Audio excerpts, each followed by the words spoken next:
नमो अरियन्ताणं नमो सिद्धाणं नमो आयर्याणं नमो उज्जयाणं नमो लय सव्वसाहूणम् एषो पञ्चनमुक्कारो सव्वपावपणासणो मङ्गलाणं च सव्वेसिं पठमं होयि मङ्गलं मङ्गलं भगवान् वीरो मङ्गलं गौतमप्रभु मङ्गलं स्थूलिभद्राद्या जैनधर्मोऽस्तु मङ्गलम् अज्ञानतिमिरान्धानां ज्ञानाञ्जनशलाकया नेत्रमुन्मीलितं येन तस्मै श्रीगुरवे नमः।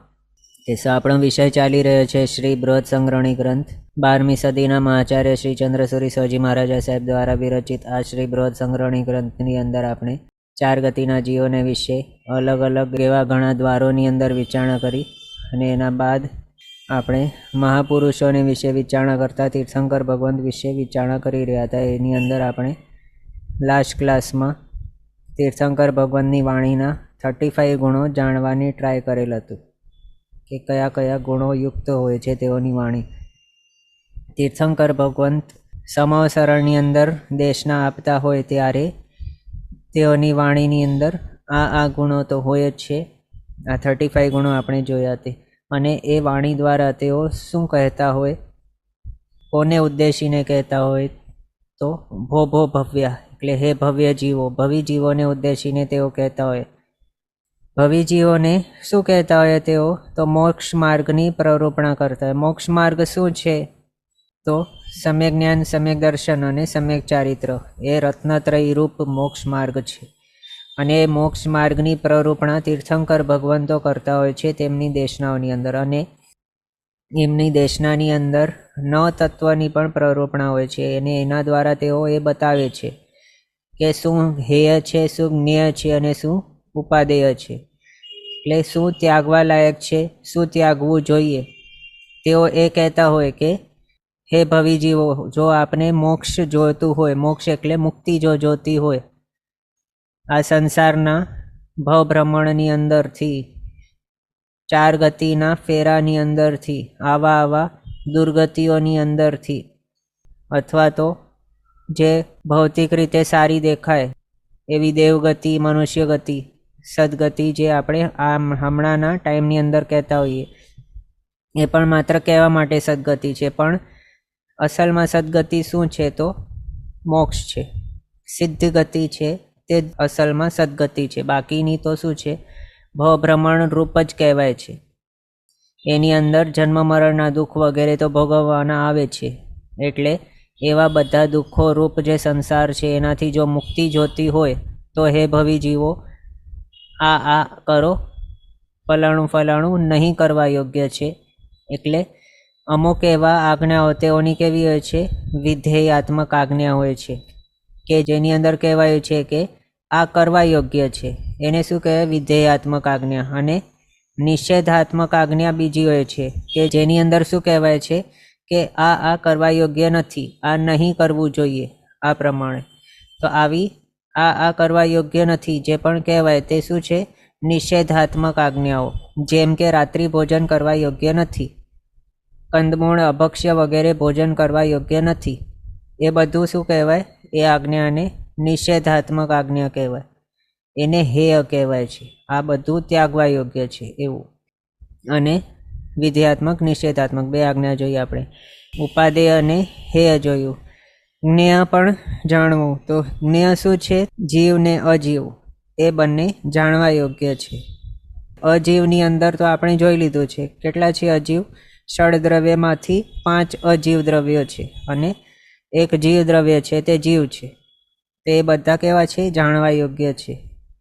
એટલે તેઓની વાણીની અંદર, તેઓની ધર્મદેશનાની અંદર 9 તત્વની પ્રરૂપણા આવે છે અને એના ઉપર જ બહુ ડિટેલની અંદર ઘણું બધા શ્રુતનો સાગર તેઓ વહાવી દે છે।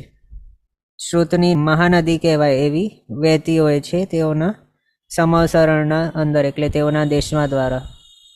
એની અંદર 9 તત્વની પ્રરૂપણા તેઓ કરે છે, જીવ, અજીવ, પુણ્ય, પાપ, આશ્રવ, સંવર, બંધ, નિર્જરા અને મોક્ષ, એ 9 તત્વોની પ્રરૂપણા તેઓ કરે છે।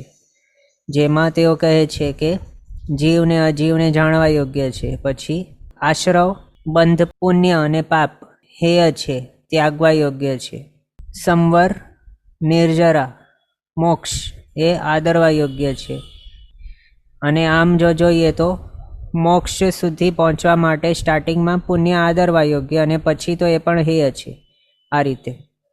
એટલે આમ તેઓ દેશના દાનની અંદર નવતત્વની પ્રરૂપણા કરીને ભવિ જીવોને મોક્ષ માર્ગે આગળ વધારવાનું કાર્ય કરે છે. એમાં પણ તેઓ એમ નથી કહેતા કે જબરજસ્તીથી આપને તો આ કરવું જ પડશે, અહીંયા તમે આવ્યા છો તો હવે આપને આ તો કરવું જ પડશે અને આ તો નહીં જ મળશે કરવા, એ બધું તેઓ આજ્ઞા નથી કરતા. પણ તેઓ શું કહે છે, વિતરાગી છે તેઓ કહે છે કે હે ભવિ જીવો, જો આપને મુક્તિ જોતી હોય તો આ માર્ગને ફોલો કરવા યોગ્ય છે એમ, અને જો આપને દુર્ગતિ જોતી હોય તો આ માર્ગ છે બીજું અવળો એવો. એટલે તેઓ બંને માર્ગો બતાવી દે છે. અને પછી પસંદગી કોના ઉપર છે, તો જે જીવો સાંભળી રહ્યા છે એમના ઉપર. એમને જો આત્મિક સુખ જોતું હોય તો તેઓ સારા માર્ગે જશે. જો તેઓને દુર્ગતિની અંદર ભમવાનું, પાપોનો કુપરિણામ ભોગવવાનું સારું લાગતું હોય તો પછી તેઓ અવળા માર્ગે જશે. એટલે ચોઈસ પછી જીવો ઉપર રહે છે કે તેઓને શું જોઈએ છે તે. પણ તીર્થંકર ભગવાન તો જબરજસ્તીથી બધાને ત્યાં સન્માર્ગે આગળ વધવા માટે ફોર્સ નથી કરતા એમ. પણ તેઓની વાણી જ કેવી હોય છે કે જે અવળો માર્ગ છે તે અવળા માર્ગના જેવા જેવા કુફળો મળશે, જેવી જેવી વિષમ એવી અવસ્થિઓ ફેસ કરવી પડશે, એ બધીનું વર્ણન એકદમ સારી રીતે તેઓ એ કરે છે કે જેના કારણે જીવોને પછી અવળા માર્ગે જવાનું મન જ નહીં થાય અને બધા સાચા માર્ગે જ જાય. એટલે જ તો કહે છે કે ઘણા બધા જીવો અહીંયા સરવૃત્તિ ગ્રહણ કરી લે છે, ઘણા બધા દેશવૃત્તિ પણ ગ્રહણ કરે છે, એ ઘણા બધા છે તેઓ સમ્યક્ત્વ પામીને જાય છે એવા. આ પ્રમાણે તીર્થંકર ભગવંતો દેશનાની અંદર સરવૃત્તિ અને દેશવૃત્તિ રૂપ ધર્મની પ્રરૂપણા કરે છે. હેય જ્ઞેય ઉપાદેય એવા તત્વનો બોધ જેના અંદરથી મળે છે એવી હોય છે તેઓની વાણી.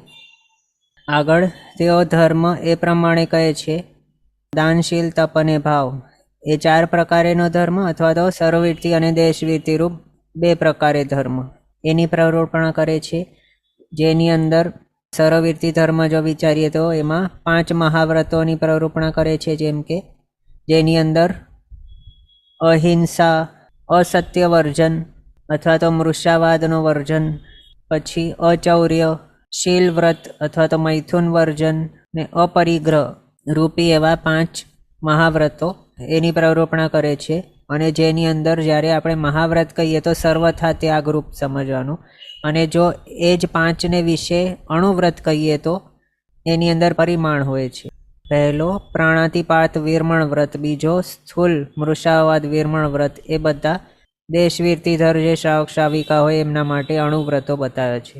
આ રીતે 5 પ્રકારના જે પાપના માર્ગ છે એ તેઓ બતાડે છે અને કહે છે કે આ ત્યાગવા યોગ્ય છે.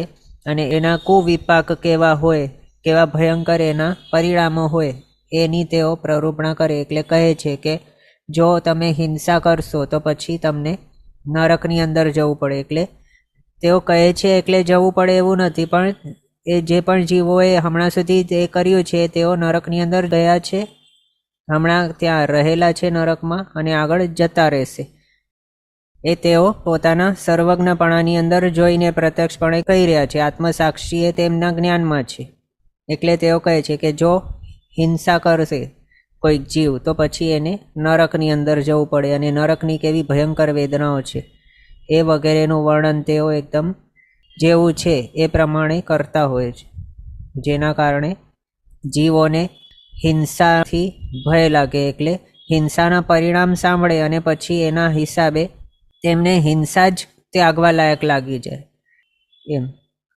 અને સાથે હિંસા કોની કરે છે જીવ કોઈ પણ, તો બીજા જીવની હિંસા કરે છે અને પોતાના આત્માની પણ હિંસા થાય એના હિસાબે. તો તીર્થંકર ભગવંતો જીવદ્રવ્યને એવું ઉત્કૃષ્ટપણે એક્સપ્લેન કરે છે, એવી વર્ણન કરે છે જીવદ્રવ્યનું કે પછી બધા જીવોને તે જીવદ્રવ્ય ઉપર મૈત્રી ભાવ આવી જાય.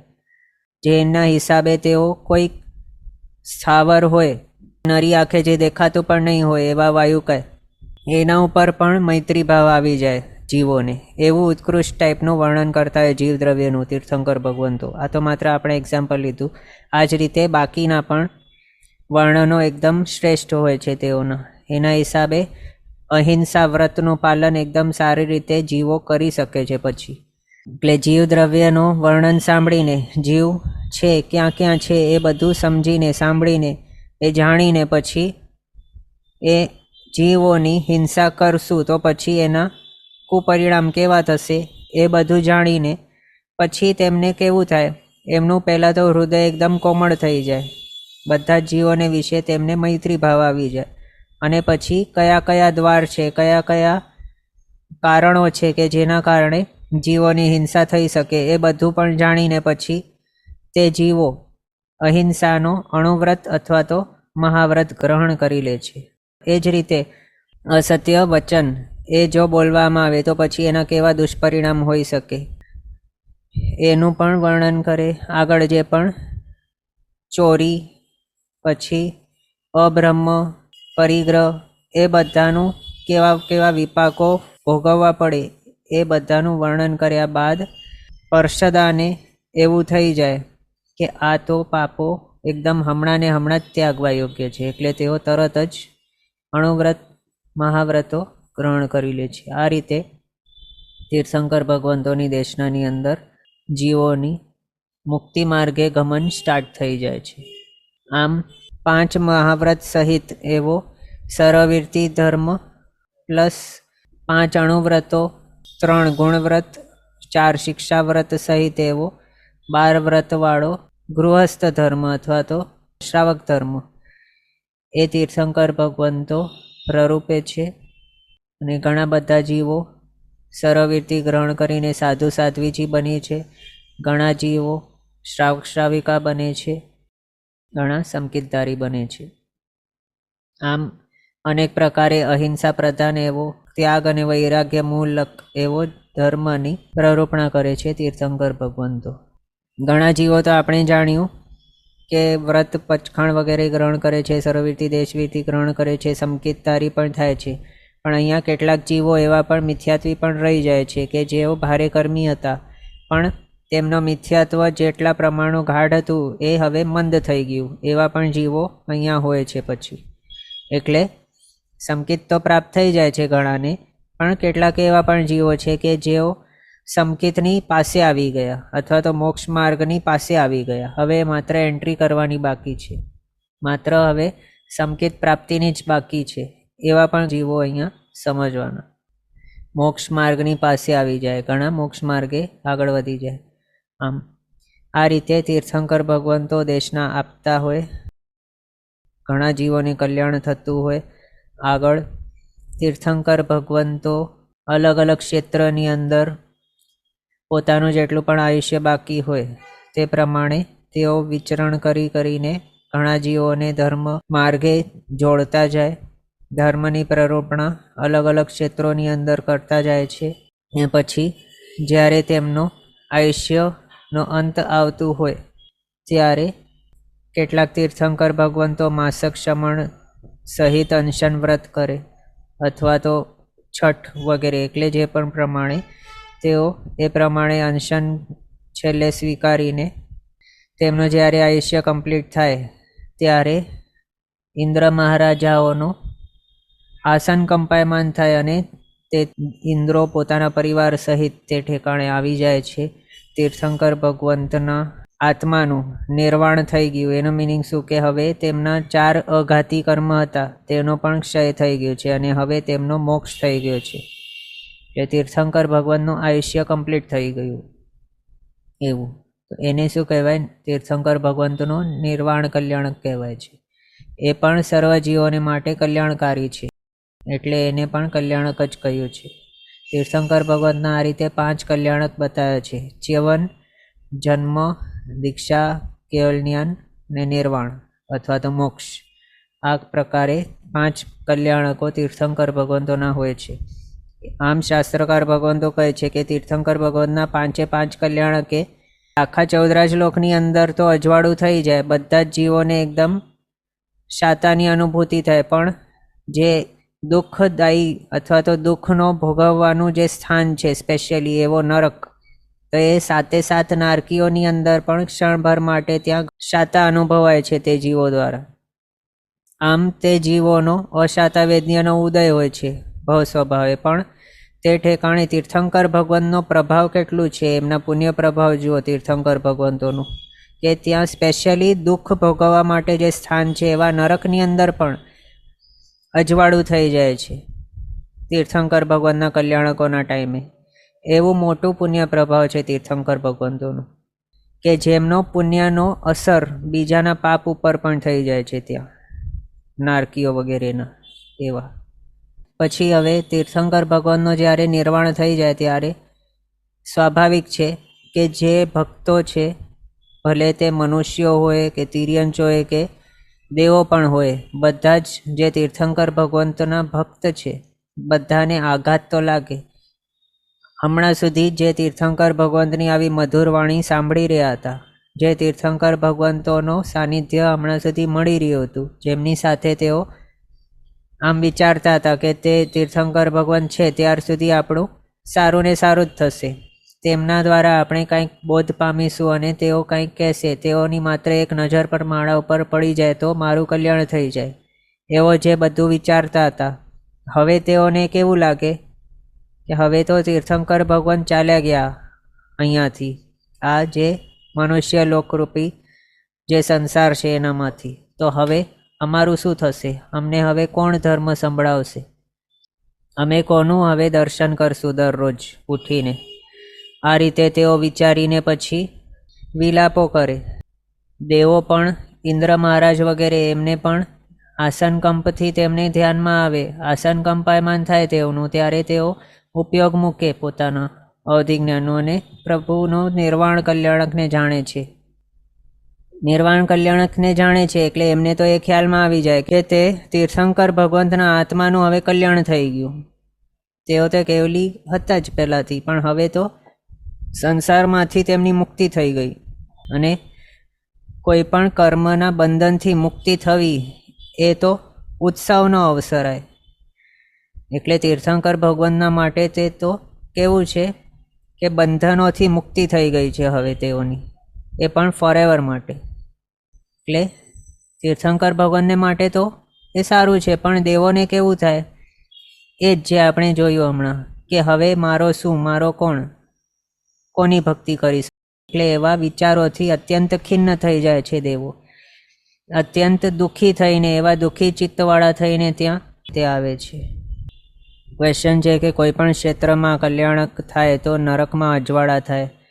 તો હા, તીર્થંકર ભગવાન ભલે ભરત ક્ષેત્રવાળા હોય કે મહાવિદ્ય ક્ષેત્રવાળા હોય, આપણા જંબુદ્વીપવાળા કે પછી ધાતકીકંડ કે પુષ્કરવર દ્વીપ અર્ધ જે છે એનીવાળા, કોઈ પણ ક્ષેત્રવાળા તીર્થંકર ભગવાનનું જ્યારે પણ કોઈ પણ કલ્યાણક થાય તો ત્યારે નરકની અંદર પણ અજવાળા થાય છે.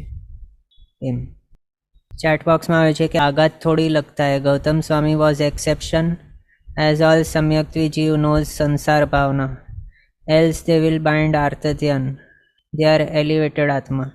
તો એમાં કેવું છે, ભલે સમ્યક્ત્વી હોય પણ સમ્યક્ત્વીને પણ કેવું હોય, તેમને પણ જે ધર્મ દેશના આપતા હોય તીર્થંકર ભગવંતના ઉપર પણ સમ્યક્ત્વીને તો રાગ તો હોય જ, પ્રશસ્ત રાગ કહેવાય છે એને. ગૌતમ સ્વામીને હાઈ લેવલનું પ્રશસ્ત રાગ હતું, પણ બાકી જે સમ્યક્તિ હોય તે જ્યાર સુધી કેવલી નહીં થાય ત્યાર સુધી તો તેના આત્મા ઉપર રાગ દ્વેષરૂપી મોહનીય કર્મ છે એ તો ચોંટેલ જ છે. એટલે એને પણ પ્રશસ્ત રાગ તો હોય જ તીર્થંકર ભગવંતો ઉપર, શાસન ઉપર રાગ હોય, આપણા મુનિ ભગવંતો હોય, શ્રાવક શ્રાવિકા હોય, એટલે ચતુર્વિધ સંઘ ઉપર તો રાગ તો હોય જ છે, પ્રશસ્ત રાગ સમ્યક્ત્વીને પણ. એટલે આઘાત તો લાગે છે બધાને એવું. અને જો આઘાત નહીં લાગે તો તે કેવા હોય, તો નહીં લાગે વિતરાગી હોય, જેમને મોહનીયનો કમ્પ્લીટ ક્ષય થઈ ગયું છે એવા જો હોય. એ કયા ગુણસ્થાનકવાળા હોય, તો 11મા વાળા જે હોય તે તો ઉપશમ શ્રેણીવાળા, એનો કોઈ પણ મોહનીયનો ઉદય નથી. 11મા ગુણસ્થાનકવાળા એ 12મા વાળા હોય એનો મોહનીયનો ક્ષય થઈ ગયો છે, પણ 13મે પહોંચી ગયા તો તે કેવલ જ્ઞાની બની ગયા છે. તો એવા જે હોય એમને પછી આઘાત નહીં લાગે, તેમનું રાગ દ્વેષ નીકળી ગયું છે, એટલે એમને કંઈ પછી અસર નહીં થાય. પણ હા, અહીંયા આ બધા જે છે જીવો કેવા છે, રાગી છે. મોહનીય કર્મ હજી છે તેઓના આત્મા ઉપર, ભલે સમકીતી હોય તો. સમકીતી હોય તો એક રીતે કહેવાય કે સમકીતી છે એમને વધારે આઘાત લાગે ઉલટાનું એવું. હવે જો સમજો કે કોઈક સમકીતી છીએ આપણે અને આપણા દેરાસર છે ને દેરાસરમાં જીન પ્રતિમા છે એના ઉપર કોઈ હુમલો વગેરે કરે તો આપણને જે નોન સમકીતી છે એનાથી વધારે આઘાત લાગે ને, અને વધારે આપણને ક્રોધ આવે એમ કહી શકીએ ને આપણે. અને જો એ ક્રોધ ને આઘાત ને બધું નહીં થાય તો પછી આપણે સમકીતી કહેવા. એટલે પ્રશસ્ત રાગ ને પ્રશસ્ત દ્વેષ કહેવાય આ બધાને એમ. એટલે સમકીતી જીવને અહીંયા આઘાત નહીં લાગે એવું નહીં સમજવાનું. આ રીતે જ્યારે નિર્વાણ થાય છે તીર્થંકર ભગવંતોનું, ત્યારે નિર્વાણ કલ્યાણકને માટે દેવો આવે છે પોતાના તે પરિવાર સહિત. તીર્થંકર ભગવંતોના અંતિમ જે હોય છે એવા પાલખી વગેરે બનાવીને ગોશીર્ષ ચંદન વગેરેથી લેપ વગેરે કરીને પછી ચિતા બનાવવામાં આવે છે અને આગળ જે પણ અંતિમ કાર્ય હોય તે કરવામાં આવે. એના બાદ જ્યારે બધું જ અંતિમ કાર્ય થઈ ગયું ત્યારે છેલ્લામાં છેલ્લું તીર્થંકર ભગવંતના દેહના દાઢાઓ છે એમાંથી નીચેવાળા 2 દાઢાઓ ચમરેન્દ્ર અને બલિન્દ્ર લઈ જાય પોતાના સ્થાને, અને ઉપરની 2 દાઢાઓ છે તે સૌધર્મેન્દ્ર ઈશાનેન્દ્ર લઈ જાય છે પોતાના સ્થાને અને દેવલોકની અંદર પોતાના ત્યાં રાખે છે. અને દેવોની અંદર જ્યારે યુદ્ધો થાય, હવે વિચારો કોઈ પણ 2 મનુષ્યો લડતા હોય, મનુષ્યની અંદર કોઈ લડાઈ થતી હોય તો એનાથી ઉપરવાળું સમજો કે કોઈ 2 સૈનિકોની અંદર લડાઈ થતી હોય તો એને કોણ રોકી શકે? તો સેનાપતિ રોકી શકે. મોટા એવા હોદ્દેદાર જે હોય મંત્રીઓ, એની લડાઈ થતી હોય તો તેને કોણ રોકી શકે? તો રાજા રોકે.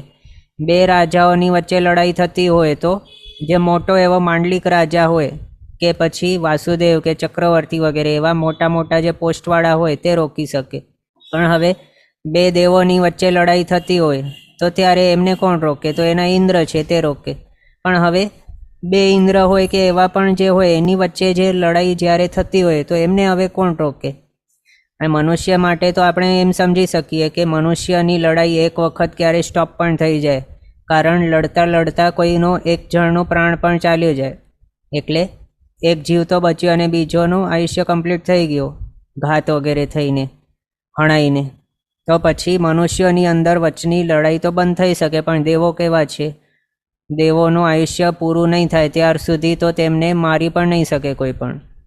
એટલે દેવોની વચની લડાઈ તો ક્યારે બંધ થઈ શકે? બંનેમાંથી કોઈ મૃત્યુ જ નથી પામવાનું. કેટલા પણ એકબીજા ઉપર આઘાતો કરે, કંઈ પણ કરે, વાર કરે, પણ બંને તો જીવતા જ રહેવાના છે પોતાનું આયુષ્ય પૂરું નહીં થાય ત્યાર સુધી. તો પછી આવી લડાઈ કોણ રોકી શકે?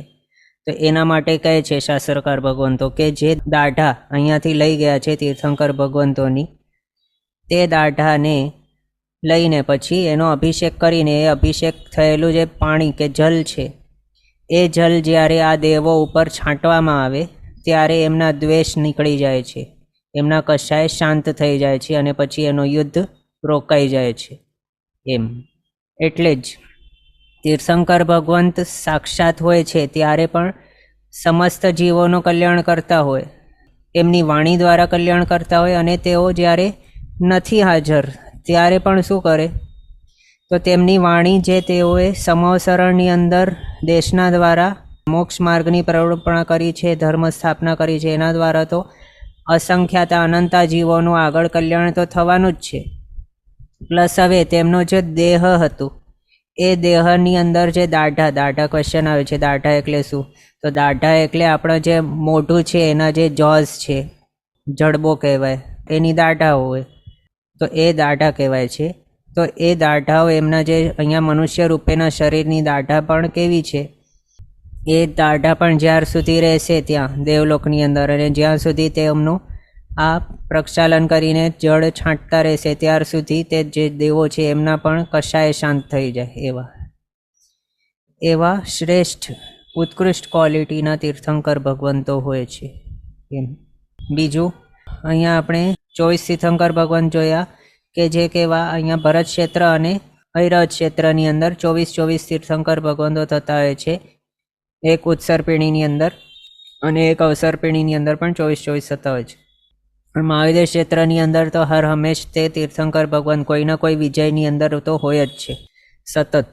તો એમાં ભરત ઐરવત ક્ષેત્રની અંદર જ્યારે તીર્થંકર ભગવંત થાય, એમાં જ્યારે અવસરપીણી હોય તો અવસરપીણીના પહેલા તીર્થંકર ભગવાન જે થાય છે, હમણાં આપણી અવસરપીણી છે, એમના ફર્સ્ટ તીર્થંકર ભગવાન કોણ હતા? તો ઋષભદેવ ભગવાન. તો ઋષભદેવ ભગવાને જે પ્રમાણે આપણે ત્યાં અવસરપીણીના પહેલા તીર્થંકર ભગવાન તેઓ હતા, અને દીક્ષા ગ્રહણ કરતા પહેલાં તેઓ જ્યારે રાજ્ય અવસ્થાની અંદર હતા ત્યારે તેઓએ કઈ રીતે રહેવાનું, કઈ રીતે આહાર બનાવવાનું વગેરે, સ્ત્રીઓની 64 કળાઓ, પુરુષોની 72 કળાઓ, શિલ્પશાસ્ત્ર વગેરે અનેક ક્રિયા એ બતાવી હતી, કઈ રીતે શું કરવાનું, બધા ટાઈપના વ્યવહાર તેઓએ બતાવ્યા હતા. અને જો તેઓ એ નહીં બતાવે તો તે ટાઈમના જે જીવો હતા એ કેવા હતા? તો કલ્પવૃક્ષ ઉપર નિર્ભર હતા, અને કલ્પવૃક્ષનો પ્રભાવ ઓછું થતું જતું હતું. એ કઈ રીતે, શાના માટે? કારણ અવસરપીણી છે, અવસરપીણીની અંદર પૃથ્વી છે, એની અંદર સ્નિગ્ધતા વગેરે ઓછી થતી જાય, મનુષ્ય વગેરેના બલ બુદ્ધિ વગેરે ઓછી થતી જાય, કલ્પવૃક્ષનો પ્રભાવ પણ ઓછું થતું જાય. એમાં માત્ર પહેલો બીજો ત્રીજો આરો એની અંદર જ કલ્પવૃક્ષ વગેરે હોય, યુગલિક કાળ ત્યારે હોય છે, અને ત્રીજા આરાનો એન્ડ જ્યારે આવતું હોય ત્યારે કલ્પવૃક્ષ પણ બધું આપવાનું બંધ કરી નાખે છે. પછી હવે નોન યુગલિક ટાઈપનું ટાઈમ સ્ટાર્ટ થાય છે. તો એ નોન યુગલિક ટાઈમની અંદર જીવોને રહેવા માટે, પોતાનો જીવન વ્યવહાર ચલાવવા માટે કંઈક જોશે, એટલે કંઈક તો કરવું પડશે એમને. યુગલિકોને તો કંઈ કરવાનું હોતું જ નહીં હતું. જે 10 પ્રકારના કલ્પવૃક્ષો હતા એમની પાસે જઈને તેમને જે જોતું હતું એ મળી જ જતું હતું. એટલે તેઓ તો આખું પોતાનું આયુષ્ય એમને અહીંયા ત્યાં હરવા ફરવામાં અને પછી કલ્પવૃક્ષોથી જે મેળવવાનું હોય એ મેળવીને એમ જ પોતાનું આયુષ્ય કમ્પ્લીટ કરતા હતા. પણ હવે એ કલ્પવૃક્ષો આહાર વગેરે આપવાનું બંધ કરશે, વસ્ત્ર વસ્તી એ બધું આપવાનું બંધ કરશે. તો હવે કઈ રીતે રહેવાનું?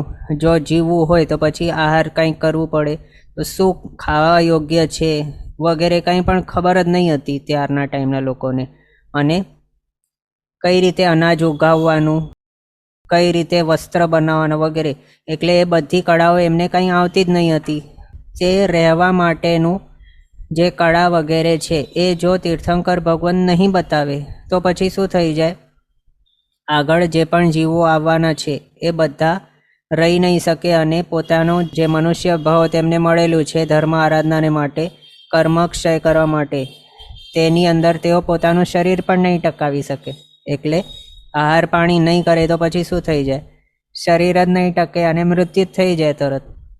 યુગલિકોને તો બધું મળતું હતું આહાર પાણી. એ હવે જ્યારે આહારનું ઉપાર્જન કઈ રીતે કરવું એ જ ખબર નહીં હોય તો પછી આહાર જ નહીં કરી શકે અને મૃત્યુ જ પામી જાય. તો આટલું મોંઘેરું મનુષ્ય ભાવ જે હતું એ પછી એમ વેસ્ટ જ થઈ જાય. એટલે ફર્સ્ટ અવસરપીણીના પહેલાં તીર્થંકર ભગવંતોનો એવો આચાર જ છે કે તેઓ દીક્ષા ગ્રહણ કર્યા પછી નહીં, પણ તેઓની જ્યારે રાજ્ય અવસ્થા હોય ત્યારે, રાજ્યપાલન જ્યારે તેઓ કરતા હોય છે ત્યારે તેઓ આ સ્ત્રીઓની 64 કળાઓ, પુરુષોની 72 કળાઓ, શિલ્પશાસ્ત્ર વગેરે તેઓ દર્શાવતા હોય છે. બીજું, અહીંયા આપણા ભરત ઐરવત ક્ષેત્રની અંદર જે ઠેકાણે આપણે છીએ તીર્થંકર ભગવાનની પાસે, એમને બધાને આ રીતે ખ્યાલમાં આવે છે. પણ હવે સમજો કે આપણે ત્યાં છઠ્ઠો આરો હમણાં આવવાનું છે, એના બાદ ઉત્સરપીણી આવશે. ઉત્સરપીણીનો ફર્સ્ટ આરો કમ્પ્લીટ થશે. એમાં એ પહેલો આરો કેવો હશે? આપણે ત્યાંના છઠ્ઠા આરા જેવો પહેલો આરો હશે ઉત્સરપીણીનો. અને ત્યાં બીજો આરો જ્યારે સ્ટાર્ટ થશે તો એની અંદર ત્યારે પુષ્કરાવર્ત વગેરે એવી વૃષ્ટિઓ પણ પડશે ત્યાં, મહામેઘ, જેના કારણે પૃથ્વી ઉપજાઉ બનશે, સ્નિગ્ધતા વધશે, એની અંદર રસકસ વધશે. અને પછી એનામાંથી કઈ રીતે શું આહાર પાણી કઈ રીતે પ્રાપ્ત કરવું વગેરે એ હવે કોણ કહેશે? તો ત્યારે તો તીર્થંકર ભગવાન નથી થવાના. એ ક્યારે તીર્થંકર ભગવાન થશે? ઉત્સરપીણીની અંદર. તો જ્યારે ઉત્સરપીણીનો થર્ડ આરો સ્ટાર્ટ થઈ જશે એના 3 વર્ષ 8.5 મહિના પછી તીર્થંકર ભગવાન પહેલાં ઉત્સરપીણીની અંદર જન્મશે. ત્યારે તો એના પહેલાં બીજા આરાની અંદર ઉત્સર્પિણીની અંદર આહાર પાણી વગેરે કઈ રીતે કરવાનું એ કોણ કહેશે, કઈ રીતે એમને ખબર પડે? તો ત્યારના ટાઈમે જે પણ જીવો હશે એમને જાતિ સ્મરણ જ્ઞાન થઈ શકે, જેના કારણે તેઓ પોતાનું પ્રીવિયસ ભાવ જુએ અને એની અંદર તેઓ કઈ રીતે ખેતી વગેરે કરતા હતા, કઈ રીતે રહેતા હતા, એ બધાનું જ્ઞાન એમને થાય એવું. અથવા તો તે ઠેકાણેના ક્ષેત્રપાલ દેવો, તે ઠેકાણેના અધિષ્ઠાયક દેવો હોય, તેઓ ત્યાં તે ક્ષેત્રના જે જીવો છે મનુષ્યો એમને કહે કે આ રીતે આહારને ઉપાર્જન કરવું, એની ઉપજ એટલે ખેતી આ રીતે કરવાની, આ રીતે વાસણ વગેરે બનાવવું એ વગેરે. એટલે ત્યારે ઉત્સર્પિણીની અંદર કઈ રીતે શું જીવન વ્યવહાર ચલાવવાનું એ કઈ રીતે ખબર પડે? તો તીર્થંકર ભગવાન દ્વારા નહીં, પણ તે જીવોને જાતિ સ્મરણ વગેરે જ્ઞાન થાય, અથવા તો ત્યાંના અધિષ્ઠાયક દેવ કે ક્ષેત્રપાલ વગેરે દેવ છે એમના દ્વારા એમને ખબર પડે આ રીતે એમ. પણ અવસર્પિણીના પહેલા તીર્થંકર ભગવાન છે તેઓ આ બતાવે છે, આ રીતે સમજવાનું. ક્વેશ્ચન છે, વાય ઓલ દેવ્સ કેરી બોડી પાર્ટ્સ? આ તો આ નિર્વાણ માટે છે ક્વેશ્ચન લગભગ. એમાં કેવું છે, જ્યારે તીર્થંકર ભગવંતોનું નિર્વાણ થાય છે અને ચિતા પ્રગટાવીને પછી છેલ્લું જ્યારે કમ્પ્લીટલી થઈ જાય પૂરું, તો ત્યારે એમની અસ્થિઓ જે પડેલી હોય એનામાંથી બે દાઢાઓ તો આપણે જોઈ ઇન્દ્રો લઈ જાય છે, પણ તેમના બાકીની અસ્થિઓ પણ બાકીના દેવો લઈ જાય છે પોતાને ત્યાં. એ હવે શાન માટે? તો તીર્થંકર ભગવાન જે તેઓને આટલા પ્રિય હતા, એ પ્રિય એવા તીર્થંકર ભગવંતના કંઈક એવા તેમની પાસે હોય તો, એટલે ભક્તિના અપેક્ષાથી એના એ એંગલથી તે લઈ જાય છે. અને જેમની પાસે એ નહીં આવ્યું, લગભગ આપણે આગળ લીધેલ છે આ ઋષભદેવ ભગવાનનું જ્યારે નિર્વાણ થયું અષ્ટાપદ પર્વત ઉપર, ત્યારે ત્યાં દેવો જે આવેલા હતા તેઓએ આ બધું તો લીધું અસ્થિ વગેરે, પણ ત્યાંના જે અગ્નિ હતી તે પણ કેટલાક એવા શ્રાવક તે અગ્નિ પણ લઈ ગયા અને પોતાને ત્યાં રાખી, એને અગ્નિહોત્ર્ય આ રીતે કહેવામાં આવ્યું પછી. અને બીજા જે હતા ત્યાં તેઓએ તો ત્યાંની રાખની અંદર આળોટવાનું પણ સ્ટાર્ટ કર્યું. બાકી ત્યાં કેટલાક શ્રાવકોએ રાખ પોતાના અંગો ઉપર ત્યારે તેઓએ લીપી લીધું હતું. તો એના ઉપરથી આગળ પછી ભભૂતધારી વગેરે જો પંથ નીકળ્યું છે એમના આગળના જે છે એવા લોકો છે. બીજું આપણા મહાવીર સ્વામી ભગવાન, તેમનું એક્ઝામ્પલ છે. મહાવીર સ્વામી ભગવાનના ટાઈમે કેવું થયું હતું, એમના નિર્વાણ ટાઈમે અપાપાપુરીની અંદર, કે ત્યાં મહાવીર સ્વામી ભગવાનનું નિર્વાણ થયું હતું, એમના અંતિમ બધું થઈ ગયું હતું. અને પછી મેઘકુમાર દેવોએ ત્યાં ચિત્તાને શાંત કરેલ હતું અને પછી ચિત્તાની રાખને લેતા આગળ ત્યાંની માટી પણ લેવા લાગ્યા તે દેવો. એ માટી લઈને આટલું મોટું ખાડું થઈ ગયું ત્યાં, કે જેના કારણે પછી તેની અંદર પાણી ભરાઈ ગયું વગેરે. એટલે ત્યાં હવે પાવાપુરીની અંદર એવો મોટો ખાડો દેખાય છે આપણને, અને લેક તરીકે પાણીવાળું છે ત્યાં, અને વચમાં ત્યાં તીર્થંકર ભગવાનનું દેરાસર છે. એટલે મેન આપણી વાત શું છે કે તીર્થંકર ભગવાનને સ્પર્શેલું જે પણ છે એવું પણ પવિત્ર પૂજ્ય આપણે ગણીએ છીએ. દરરોજ સવારના આપણે નમણ જલ શા માટે લગાડીએ? તો તીર્થંકર ભગવાનનું સ્પર્શ કરીને તે આવે છે નમણ. પ્રક્ષાલ આપણે જે કરતા હોઈએ તે પણ તીર્થંકર ભગવંતના દરેક અંગોને સ્પર્શ કરીને આવે છે, પવિત્ર જળ બની ગયો છે. અને એના કારણે હવે આપણા આત્માના જે પણ કર્મ છે એ પણ નાશ થઈ જશે. તીર્થંકર ભગવાનનું સાક્ષાત એમ જ સ્પર્શ થાય તો ઘણા બધા કર્મો તો આમ જ ક્ષય થઈ જાય, પણ એમને સ્પર્શેલું એવું જળ પણ જો લાગી જાય આપણને, તો એના કારણે પણ ઘણા બધા કર્મ આપણા નીકળી જાય છે. એના જ હિસાબે નવણ જલ પણ આપણે લગાડતા હોઈએ છીએ દરરોજ. તો એ જ અપેક્ષાથી, એ જ વિચારણાથી ત્યારે, અથવા તો હર હંમેશ બધા જ જે છે દેવો તે શું કરતા હોય, તો તીર્થંકર ભગવાનના ચિતાના લાસ્ટ એવા બચી ગયેલા હોય અસ્થિઓ હોય કે પછી રાખ હોય કે ત્યાંના ક્ષેત્રના જે પણ છે બીજા, એ બધું લઈને એને પૂજ્ય માનીને પોતાને ત્યાં રાખતા હોય છે એમ. ક્વેશ્ચન છે, પણ ઉત્સર્પિણીમાં તો કલ્પવૃક્ષ હોય ને? તો હા, ઉત્સર્પિણીમાં કલ્પવૃક્ષ હોય છે, પણ સ્ટાર્ટિંગના આરામાં નથી હોતું.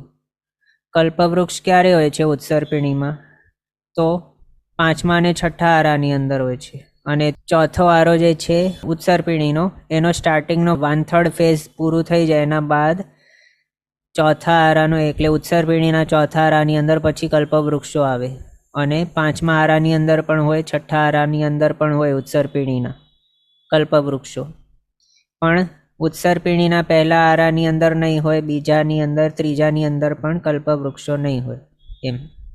અને અવસર્પિણીની અંદર કલ્પવૃક્ષ ક્યારે હોય તો માત્ર પહેલા, બીજા અને ત્રીજા આરાની અંદર. એમાં એ ત્રીજા આરાના સ્ટાર્ટિંગ ફેઝમાં હોય અને બાકી છેલ્લું જ્યારે ફેઝ હોય ત્યારે કલ્પવૃક્ષો પોતાનો પ્રભાવ બતાવવાનું સ્ટોપ કરી દે છે, ત્રીજા આરાના અંતિમ ટાઈમ આવતું હોય ત્યારે એમ.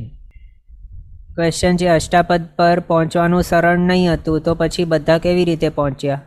તો કેવું છે, જ્યારે ઋષભદેવ ભગવાન ત્યાં ગયેલા હતા ત્યારે એટલું હાર્ડ નહીં હતું, પણ ઋષભદેવ ભગવાનનું ત્યાં નિર્વાણ થઈ ગયું અને એના બાદ ભરત ચક્રવર્તી મહારાજ છે તેઓએ ત્યાં પોતાનો દંડરત્ન દ્વારા તે અષ્ટાપદ પર્વતને એ રીતે છોલી નાખ્યું કે પછી એક એવો એકદમ સ્ટીપ થઈ ગયો.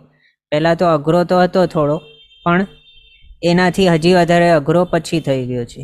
એમાંય ભરત ચક્રવર્તી મહારાજે ત્યાં સિંહ નિષદ્યા પ્રાસાદ બનાવ્યું છે, એટલે તીર્થંકર એવા ઋષભદેવ સ્વામી ભગવાનનું ત્યાં જિનાલય બનાવ્યું છે, જેની અંદર 24 તીર્થંકર ભગવંતોની સ્વદેહ પ્રમાણે એવી મૂર્તિઓ છે, એમના જ કલરના પાષાણો વગેરે રત્નવાળી.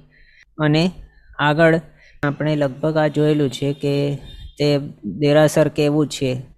એની અંદર રોબોટ્સ પણ ગોઠવેલા છે, યાંત્રિક પુરુષો ત્યારની ભાષાની અંદર. હમણાંની ભાષાની અંદર આપણે રોબોટ કહીએ, તો આ રોબોટ પણ તેઓએ ત્યારના ટાઈમની અંદર ગોઠવેલા છે એની સુરક્ષાને માટે.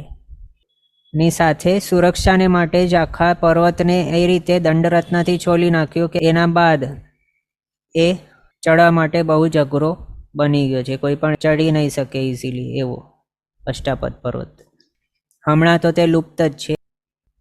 ક્વેશ્ચન છે, કન્સેપ્ટ ઓફ નમન જલ in temple is this only?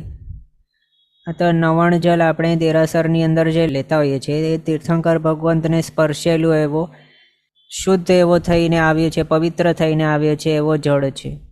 એટલે આપણે એમને તીર્થંકર ભગવંતને સ્પર્શીને આવેલો, એમના અણુપરમાણુઓને લઈને આવેલો એવો જળ માનીને એને લેતા હોઈએ છીએ અને એને આપણા આંખ વગેરે ઉપર લગાડતા હોઈએ છીએ.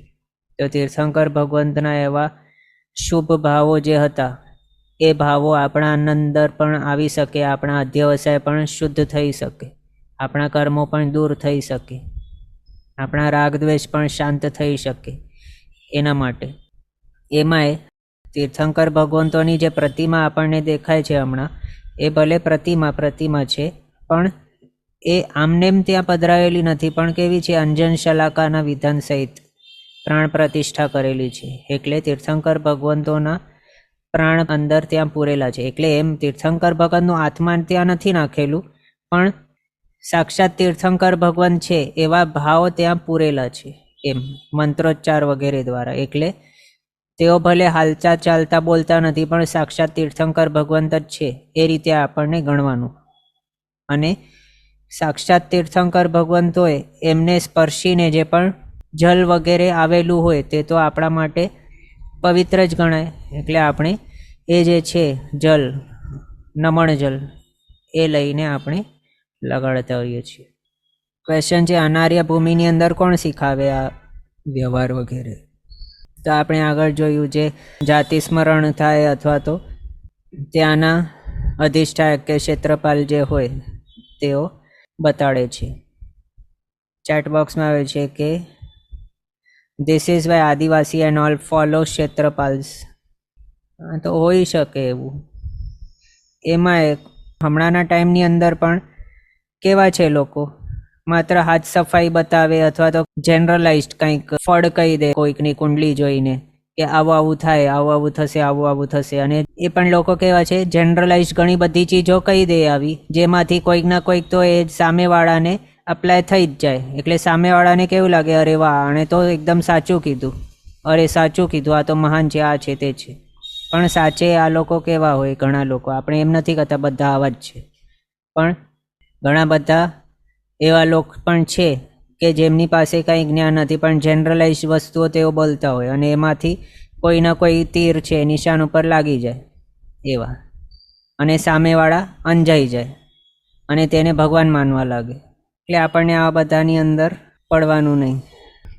જે મેઇન ક્વેશ્ચન હતું કે આદિવાસી એટલે જ ત્યાંના ક્ષેત્રપાલને પૂજે છે, તો હોઈ શકે આવું. ક્વેશ્ચન છે, ઉત્સર્પિણીમાં અષ્ટાપદ તીર્થ હશે? તો આમ અષ્ટાપદ તીર્થ છે એ શાશ્વતો નથી અને ક્યાર સુધી રહેશે એ બધું જ્ઞાન હમણાં ઉપસ્થિત નથી આપણી પાસે, એટલે હું નહીં કહી શકું. આપણા શત્રુંજય મહાતીર્થને કયો છે એ શાશ્વતો છે, એટલે એ તો રહેશે, પણ બાકીના માટે આપણે નહીં કહી શકીએ. ઓકે, આટલું જોયું. અને તીર્થંકર ભગવંતો 5 કલ્યાણક આપણે જોયા: ચ્યવન, જન્મ, દીક્ષા, કેવલ્યાન, મોક્ષ કલ્યાણક. આમ અને બધા જ જે પણ તીર્થંકર ભગવંતો અનાદિકાળમાં થઈ ગયા છે, હમણાં થઈ રહ્યા છે મહાવિદ્ય ક્ષેત્રની અંદર, અને આગળ અનાગત એટલે જે ભવિષ્યની અંદર જે થવાના છે, એવા બધા જ તીર્થંકર ભગવંતોના 5 કલ્યાણકો આ રીતે થશે. બધા જ 64 ઇન્દ્રો દ્વારા ઉજવાશે. જે પણ આપણે પ્રક્રિયાઓ જોઈએ એ બધી સેમ થવાની છે. અને બધા જ તીર્થંકર ભગવંતો દેશના તો આપશે જ, ધર્મતીર્થની પ્રરૂપણા કરવાના જ છે. એ પણ શાના માટે? તો તેઓ તીર્થંકરના પોસ્ટ ઉપર પહોંચેલા છે. પોતે તેઓએ એવો પોતાનો તીર્થંકર નામકર્મની નિકાચના કરેલી છે, એટલે હવે તીર્થ સ્થાપના વગર એમનું હવે મુક્તિ નથી થવાની. તેમને તો તીર્થ સ્થાપના કરવી જ પડશે. કેવલ જ્ઞાની બની ગયા છે, એટલે હવે તેમને કોઈ પણ ઈચ્છા નથી, પણ તેમનું તીર્થંકર નામકર્મ ઉદયમાં છે. એ તીર્થંકર નામકર્મ તેમની પાસેથી જ કમ્પલસરી તીર્થ સ્થાપના કરાવશે જ, એટલે તેઓ દેશના દાન તો આપશે જ, ધર્મતીર્થની પ્રરૂપણા કરશે જ કમ્પલસરી, મોક્ષ માર્ગની પ્રરૂપણા તો કરવાના જ છે. બધા તીર્થંકર ભગવંત આવા છે. એટલે આ રીતે આપણે એમના પંચકલ્યાણક વગેરે થોડાક આંશિક જાણ્યા. હમણાં સુધી આપણે આ જે છે મહાપુરુષો, એનામાંથી ફર્સ્ટ એવા તીર્થંકર ભગવાન જે ધર્મ પુરુષ કહેવાય છે, એમના વિશે કંઈક જાણ્યું.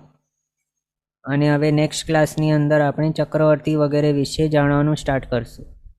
તીર્થંકર ભગવાનનું જે આપણે અહીંયા લીધું એ તો માત્ર એમના ગુણોના વર્ણનના સમુદ્રમાંથી એક બિંદુના એ બિંદુ સમાન છે, માત્ર છાંટા જેવું છે.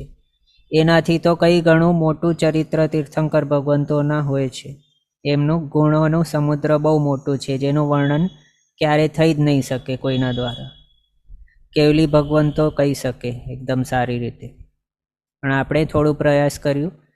અને બીજા એક શુભ સમાચાર કે આપણા જ બૃહદ સંગ્રહણી ગ્રંથના ક્લાસમાં ભણતા એવા એક ભાગ્યશાળી મુમુક્ષુ કુમારી શ્રી જીનલબેન લોડાયા, તેઓ તીર્થંકર ભગવંતોએ જે સરળવીરતીનો માર્ગની પ્રરૂપણા કરેલી છે એ માર્ગ ઉપર આગળ વધવાની ભાવના રાખી રહ્યા છે. અને 12 ઓગસ્ટ 2024 સવારે 9 વાગે શ્રાવણ સુદ આઠમ સોમવારના શ્રી અનંતનાથજી મહારાજ 24 જિનાલય મહાતીર્થ મસ્જિદ બંદર, એની અંદર તેઓ દીક્ષાનું મુહૂર્ત સ્વીકારવાના છે. અને દીક્ષાનું મુહૂર્ત દાતા આચાર્ય ભગવંત આપણા સાહિત્ય દિવાકર અચલ ગચ્છાધિપતિ પરમ પૂજ્ય આચાર્ય ભગવાન કલાપ્રભ સાગર સુરીશ્વરજી મહારાજ છે. તેઓની પાસેથી તેઓના કરકમલથી તેઓ દીક્ષાનો મંગલ મુહૂર્ત ગ્રહણ કરવાના છે. તો એના માટે તેઓની ખૂબ ખૂબ અનુમોદના. ખૂબ આગળ વધે તેઓ, મોક્ષ માર્ગ ઉપર આગળ વધતા વધતા સ્વકલ્યાણ કરે, પર કલ્યાણ કરે અને જલ્દીથી મોક્ષ પામે, એવી આપણી મંગલ કામના. હવે આજનો સમય અહીંયા આપણો થયો છે. આગળના પદાર્થ આપણે નેક્સ્ટ ક્લાસમાં કન્ટિન્યુ કરશું અવસરે. જીનાજ્ઞા વિરુદ્ધ કંઈ પણ બોલાય તો મિચ્છામિ દુક્કડમ. સર્વમંગલ માંગલ્યમ સર્વકલ્યાણ કારણમ પ્રધાનમ સર્વધર્માણામ જૈનમ જયતિ શાસનમ. પ્રણામ. બધા શાતામાં રહેજો, જીનાજ્ઞાપૂર્વકનું જીવન જીવજો, સર્વવીરતી તરફ આગળ વધજો અને મનુષ્ય ભાવ સફળ કરજો.